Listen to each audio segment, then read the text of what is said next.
بسم اللہ الرحمن الرحیم. ہے دل کے لیے موت مشینوں کی حکومت، احساس مروت کو کچل دیتے ہیں آلات. Welcome to the programme. میرے ساتھ ہیں آج پاکستان کے نامور محقق، دانشور، ماہر نفسیات، میرے استاد، محترم شاعر، پاکستان کے نوجوانوں کے دلوں کی دھڑکن، جناب فرد عباس شاہ صاحب. سر السلام علیکم. وعلیکم السلام. کیسے ہیں سر؟ ٹھیک ٹھاک خیریت؟ سر بہت شکریہ، آپ نے اپنے جو آج کل آپ کی مصروفیات ملکی اور انٹرنیشنل حوالے سے آج آپ نے وقت ہمیں دیا. سر آج کل جو پاکستان کے اندر ایک سین کریٹ ہوا ہے تبدیلی کا، مطلب ایک شاعر کس طرح دیکھتا ہے اس کو؟ اور آپ جیسا شاعر جو ایک انقلابی، مطلب آپ اس وقت سے، مطلب میں جہاں سے جب سے میں آپ کو جانتا ہوں، مجھے تو فرد عباس شاہ نوجوانوں کا پتہ نہیں کیسے مجھے تو انقلابی لگتا ہے. پہلے تو میں آپ کے ٹی وی کو اور آپ کی ایفرٹ کو سراہتا ہوں، مبارکباد دیتا ہوں کہ یہ اصل میں اسی تبدیلی کا ایک سمجھ لیں پہلو ہے، ایک سٹیپ ہے کہ جب عام آدمی جو باشعور ہے وہ کچھ نہ کچھ کرنے کے لیے نکلتا ہے، جب اس کو میڈیا کی اہمیت کا یا ابلاغ اور کمیونیکیشن کی امپورٹنس کا اندازہ ہوتا ہے اور وہ کہتا ہے کہ میں نے حصہ ڈالنا اس تبدیلی میں، تو پھر کچھ نہ کچھ بدلاؤ ضرور آتا ہے. تو یہ اسی تبدیلی کا ایک حصہ ہے کہ آپ جیسے لوگ جو اب اپنے طور پہ نکل پڑے ہیں کہ چلو ہم بات 10 بندوں تک، 100 بندوں تک، 1000 تک جو پہنچا سکیں جو سچ ہے. تو میں تو ہوپ فل ہوں اور شاعر کو ہوپ فل ہونا بھی چاہیے، اور وہ امید کا دامن جو ہے وہ کبھی ہاتھ سے چھوڑتا نہیں ہے. باقی یہ کہ یہ زوال جو ہوتا ہے، یہ جب اپنی آخری منزل اور انتہا پہ پہنچتے تو ظاہر ہے کہ پھر اس نے عروج میں بدلنا ہوتا ہے. فطرت کا ایک عمل بھی ہے، تقاضا بھی ہے.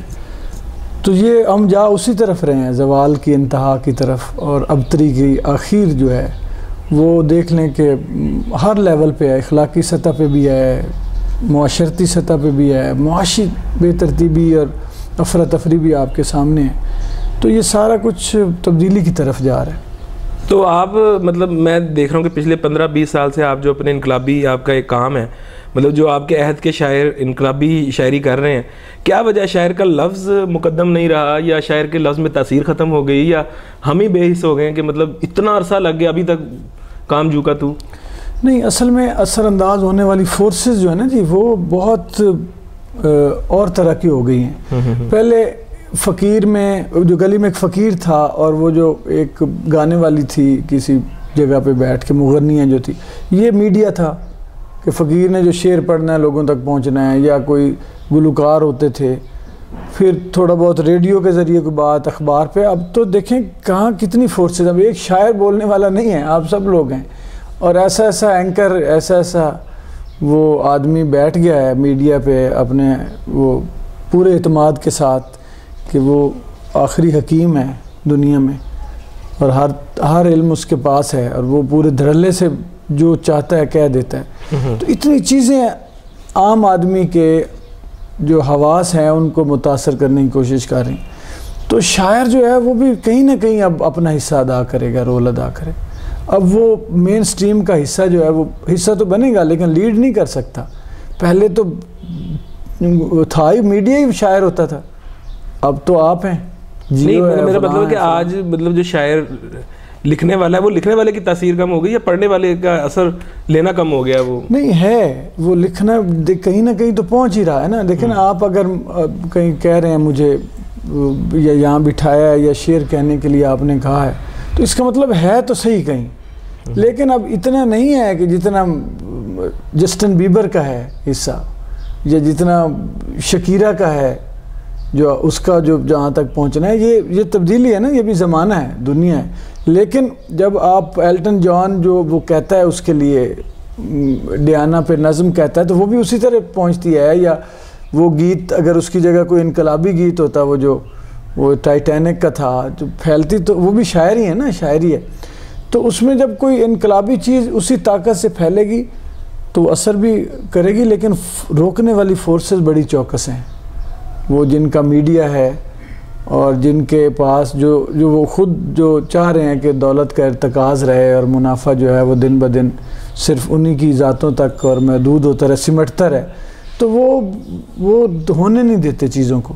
تو یہ ٹکراؤ کے بعد کی ہے کوئی شکل اگر بنی تو بنی. تو آج کل آپ مطلب جو جاب کر رہے ہیں وہ بھی آپ کا ایک انقلابی قدم ہے کہ وہ ہمارے جو حکمران ہیں وہ غربت بڑھاؤ اور آپ غربت مکاؤ.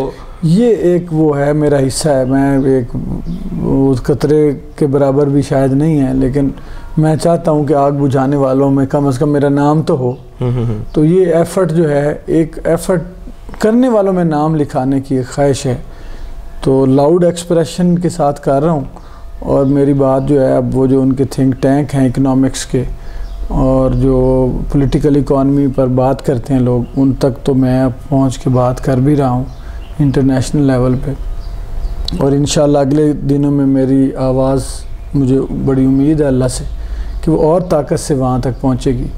اور میں نے جو سوچ دی ہے اس کا نام میں نے رکھا ہے ٹوسٹ اپ اکانومی تھیوری, کہ آپ ٹرکل ڈاؤن جو تھیوری ہے وہ اب نہیں, ناکام ہو گئی ہے کہ پیسہ اوپر سے نیچے گرے گا اور امپلائمنٹ اور یہ وہ سب وہ فیل ہو گیا, کوئی نہیں نیچے ہوا. وہ لوگ اوپر ہی سمیٹ کے نیچے سے بھی اوپر لے کے جا کے ایک سرمایہ دار کا سرمایہ ہی بڑھتا ہے. تو میں کہتا ہوں کہ غریب جو ہیں 2.5 ارب, ان کو سکلڈ کیا جائے, ان کو بزنس سکھایا جائے اور پارٹنرشپ سود کے بغیر ان کو فیسیلیٹیٹ کیا جائے. نفع نقصان کی شراکت کی بنیاد پہ غریب آدمی کو پارٹنر بنایا جائے, اور نیچے سے پیسہ جو ہے سسٹین کر کے, جو نیچے ہماری گراس روٹ لیول پہ لوگ ہیں, کنزیومر ہیں یا جو یونٹ ہے اکنامکس کا, اس کو سسٹین کر کے پیسہ ٹوسٹ کیا جائے اوپر. تو اس میں حل ہے, اور سود سے بچا جائے. سود نے بیڑا غرق کیا اور آئندہ بھی کرے گی جب تک یہ رہے گی. اور دوسرا یہ ہے کہ جو کرنسی کی مونوپلائزیشن ہے وہ جب تک ختم نہیں ہوگی تب بھی معاشی ابتری اور فشار جو ہے وہ رہے گا اسی طرح. اب ان کو پتہ چلا ہے جب یہ ریسیشن ان سے قابو نہیں ہو رہا, اور اب غور کر رہے ہیں, شاید اللہ کرے اسی طرح کے جھٹکے 2-4 آئیں. تو کیا بنیادی شاہ صاحب کیا سمجھتے ہیں آپ, بنیادی کیا اقدامات ہیں کہ جو لیے جا سکتے ہیں اس سارے کام کو آگے بڑھانے کے لیے, تسلسل کو قائم رکھنے کے لیے؟ دیکھیں میں جو تعریف کرتا ہوں اکنامکس کی وہ یہ ہے کہ ٹو سسٹین ادرز.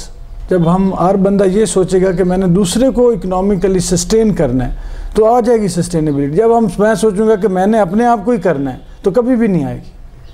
تو ہم یہی ہو سکتا ہے کہ جو, اور دیکھیں اپنی مثال کے طور پہ ہم مسلمان ہیں, ہم کہتے ہیں جی صدقہ زکوٰۃ خیرات ہم دیتے بھی ہیں. ہم اس کو ایک ڈائریکشن دیں کہ وہ صدقہ زکوٰۃ خیرات ہر سال اسی آدمی کو دینے کی بجائے 1 سال دیں, اور اس طرح دیں کہ وہ پیروں پہ کھڑا ہو جائے.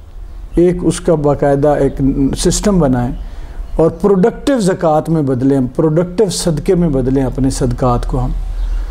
اور اس کے علاوہ باقی جو ہے وہ یہ ہے کہ مثلا لائف سٹاک ہے ایک. اب ہم نے یہ شروع کیا کہ لوگوں کو بکریاں, مرغیاں, گائے, بھینس دے کے ادھیارے پہ, یا جو بہت غریب ہیں ان کو بکریاں مرغیاں دے دی جائیں, لیکن اگلے سٹیپ پہ ہم ان کو گریجویٹ کریں اور ان کو شراکت دار بنائیں اپنا.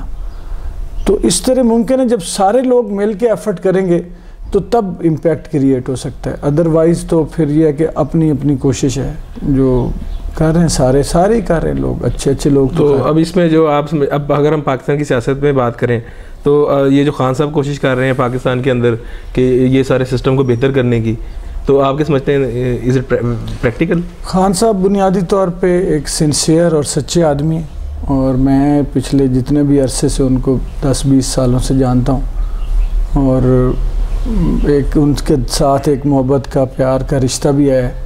اور ان کو بھی جو جب لوگ کہتے تھے کہ جی خان صاحب بڑے وسیلے ہیں, تو وہ میں نے تو اپنی عزت ان کو تب بھی کرتے پایا, اور وہ میں اس لیے ایک میں سمجھتا ہوں کہ چلو ایک تعلق کا بھی ہے.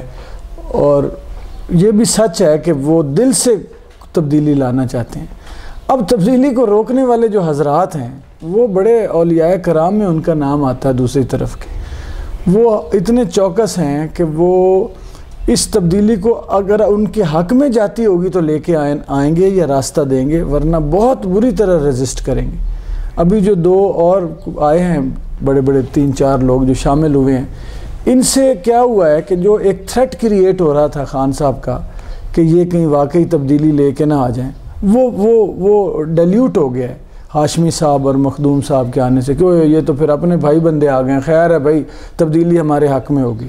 دوسرا جو محبت کرنے والے ہیں ان کو یہ خطرہ ہو گیا کہ یہ ہائی جیک ہو جائے گی تحریک انصاف، یا کل کو یہ بھی لیڈرشپ میں آتے ہیں بنیادی طور پہ اوپر لیول پہ، تو خان صاحب کو مار ہی دیا جائے تو پھر پتہ چلا جی کہ اب مخدوم قریشی صاحب یا ہاشمی صاحب جو پہلے اسی اسٹیٹس کو کا حصہ تھے، اسی سیاست میں پلے بڑھے، انہی لوگوں کے ساتھ بیٹھے اٹھے، وہی اب وہ تحریک انصاف کے سربراہ جناب مخدوم ہاشمی صاحب ہیں اس وقت۔ تو یہ ساری چیزیں جو محبت کرنے والا آدمی ہے، یہ جو چاہتا ہے کہ تبدیلی آئے، وہ ڈرا ہوا بھی ہے، وہ ساتھ تو دے رہا ہے لیکن تھوڑا سا اس صورتحال سے خوف زدہ ہو گیا ہوا ہے۔ لیکن یہ بھی پکی بات ہے کہ خان صاحب کا جو خلوص ہے، ان کی سچائی، ان کی سٹرگل، اور وہ ہم جیسے لوگوں کے لیے جو آخری امید اور سہارا بھی وہی ہیں، اس میں بھی کوئی شک نہیں۔ تو یہ کوئی ضروری بھی نہیں کہ یہ انہوں نے ہی کامیاب ہونا ہے، یہ بھی ہو سکتا ہے کہ اپنی آئی ان کو آئے اور یہ مجبور ہو جائیں خان صاحب کو لانے کے لیے، کہ ان کے پاس آپشن کوئی نہیں، اور وہ آ گیا بندہ ایک دفعہ تو وہ کچھ نہ کچھ تو کرے گا۔ یہ بالکل نہ اس نے یہ مافیا 2 نمبر پنپنے دینا، نہ 2 نمبری کرنی ہے، اس سے ہو نہیں سکتی، اس کے میٹر میں، اس کی مینوفیکچرنگ میں نہیں ہے۔ وہ جو کچھ ہو سکتا ہوگا، زندگی موت اللہ کے ہاتھ میں ہے، لیکن یہ میں ایک بطور شاعر، ایک بطور جرنلسٹ، ایک پاکستانی کے یہ اعتماد سے کہتا ہوں کہ عمران خان جو ہے وہ جتنا کچھ اس کے بس میں ہے وہ کرے گا۔ اچھا، تو شاہ صاحب مطلب آپ بحیثیت شاعر جو ہماری مطلب میں سمجھتا ہوں کہ آپ کیا دیکھتے ہیں کہ جس طرح آپ نے کہا کہ اوپر سے پیسہ نیچے نہیں آیا تو نیچے سے اوپر چلا جائے، تو مگر اگر انقلاب اوپر سے نیچے نہیں آتا تو یہ نیچے سے اوپر جا سکتا ہے انقلاب آج کے مطلب اس عوام کے ساتھ، اس قوم کے ساتھ، اس لٹریسی ریٹ کے ساتھ؟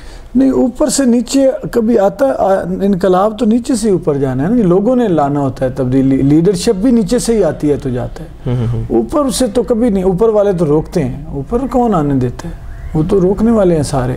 اب زرداری صاحب یا میاں نواز شریف صاحب کو کیا ضرورت ہے ان کے لیے تو انقلاب آیا ہوا ہے، ان کے لیے انقلاب یہی ہے کہ وہ ان کا اپنی حکومت آ جائے، وہ کہتے ہیں انقلاب آ گیا۔ انقلاب کا مطلب تو ہے کہ وہ تبدیلی آئے جو لوگوں کو سکھ دے، جو آسودگی دے، جو تکلیفیں ختم کرے، جو بے انصافی اور جو ظلم اور ستم ہے اس سے جان چھڑائے، تو وہ تو سب تو اس کا حصہ ہیں۔ صحیح۔ تو شاہ صاحب شاعری کے والے سے کوئی شاعری میں سنا دیتا ہوں جی کچھ جو مجھے یاد آتی ہے۔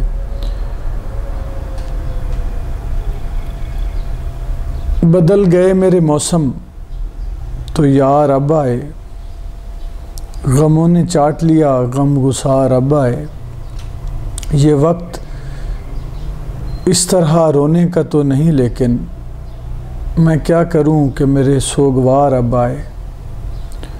اور ایک دو اور شعر ہیں کہ اسی سے جان گیا میں کہ بخت ڈھلنے لگے، میں تھک کے چھاؤں میں بیٹھا تو پیڑ چلنے لگے، میں دے رہا تھا سہارے تو ایک ہجوم میں تھا، جو گر پڑا تو سبھی راستہ بدلنے لگے۔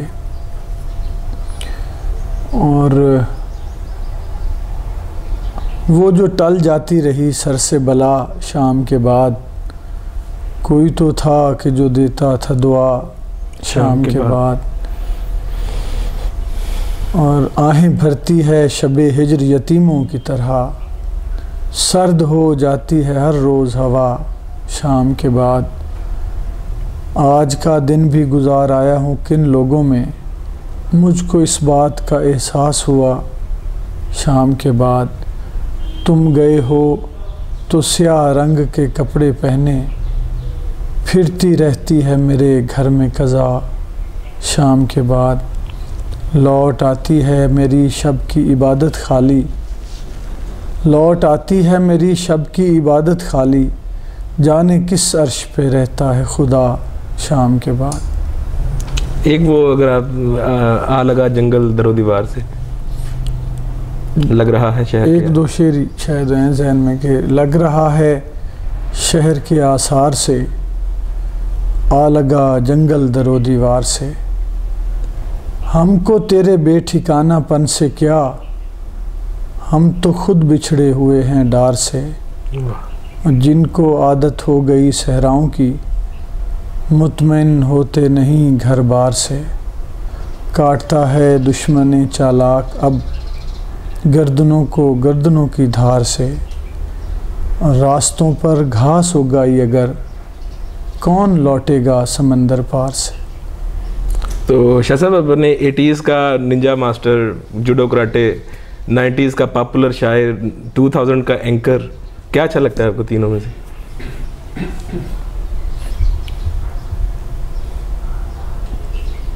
کوئی نہیں، بس ایسے ہی ہیں ساری چیزیں۔ اب تینوں آپ نے اپنی وہ جو پروفیشن میں تو مکس نہیں کر دی کہ مطلب صاحب کا کام ایک ہی سے لینا ہے؟ نہیں، بس یہ پتہ نہیں، بعض اوقات تو لگتا ہے کہ جیسے اس میں بندے کی اتنی کوئی اپنا آزادانہ فیصلے کوئی نہیں ہوتے، چھوٹی موٹی خواہش بندہ پوری کر لے تو یہی بڑی بات ہے۔ تو جہاں جہاں زندگی لے کے جا رہے ہیں، کوشش ہے کہ کچھ اچھا ہو جائے، نصیبوں میں لکھا جائے کچھ اچھا، تو اگر ہو گیا تو بڑی بات ہے، ورنہ ٹھیک ہے چلو۔ تو سر اپنے ریڈرز کو اور اپنے فینس کو کیا ایک پیغام آپ؟ اپنے ریڈرز کو پیغام ہے مزہ کریں، مزے کریں جتنا ہو سکتا ہے، 4 دن کی زندگی ہے، محبت سے، پیار سے، سلیقے سے، کرینے سے گزار جائیں، یہ بڑی بات ہے۔ بچا کے آ لگا جنگل در و دیوار سے، کہ بھیڑیوں سے بچ جائیں اگر ہم، جتنے غول کے غول پھرتے ہیں تو سائیڈ پہ ہو کے کبھی ادھر ادھر سے نکل کے بچ کے گزار جائیں زندگی تو بہت ہے۔ تھینک یو ویری مچ سر، بہت شکریہ، شکریہ بہت شکریہ سر۔